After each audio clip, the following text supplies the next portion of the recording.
ஸ்கார்பியோக்கு பார்த்தீங்கன்னா ஒர்க்கு ஃப்ரண்ட்டில் முடிஞ்சுது. ஃப்ரண்ட்டில் அவர் கேட்ட மாதிரியே ஹாரன் ஒர்க்கு, ஹாரன்லாம் சேஞ்ச் பண்ணி உள்ள ஃப்ரண்ட்டில் வேலை முடிஞ்சுது. அதே மாதிரி பார்த்தீங்கன்னா கொடி போஸ்ட்டை எல்லாம் வந்து கழட்டி முன்னாடி ஏற்றியாச்சு. அடுத்தது சீட் கவர் பார்த்தீங்கன்னா நம்ம நாஃபா லெதரில் பக்காவாக சூப்பராக வந்து போட்டிருக்குங்க. டபுள் ஃபிக்ஸிங்கில் வேறு லெவலில் இருக்குங்களா? சரி, right, okay. Seat cover work completed இல்லை. அதுக்கு அடுத்தது இன்னொரு ஒர்க்கு உள்ளுக்குள்ள மெயினான ஒர்க்கு சீட் கவர் ஒர்க்கு கம்ப்ளீட்டாக முடிஞ்சுதுங்க.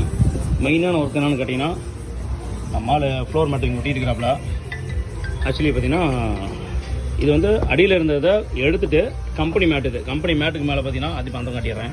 ஃபுல்லாக ரிமூவ் பண்ணிவிட்டு பார்த்தீங்கன்னா ஒர்க்கை ஸ்டார்ட் பண்ணி போயிட்டு இருக்குது. உள்ளே வந்து வேக்காம்லாம் பிடிச்சி நீட்டாக இருக்குது. அப்படியே உள்ளே அந்த பக்கம் பார்த்துக்கலாம். இதோட செட்டப் எல்லாமே எடுத்து ஒரு ஓரமாக வச்சாச்சு.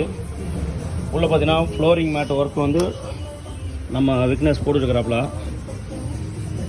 ஃபினிஷிங் மட்டும் சொல்கிறேன், எப்படி நம்ம சொல்லுங்கள், வேறு லெவலில் இருக்கும். எந்த ஒரு தடையுமே தெரியாது. பளிச்சுன்னு ஒரே மாதிரி போட்டு தருவோம். நம்மக்கிட்ட ஒர்க்கு பக்காவாக இருக்கும்.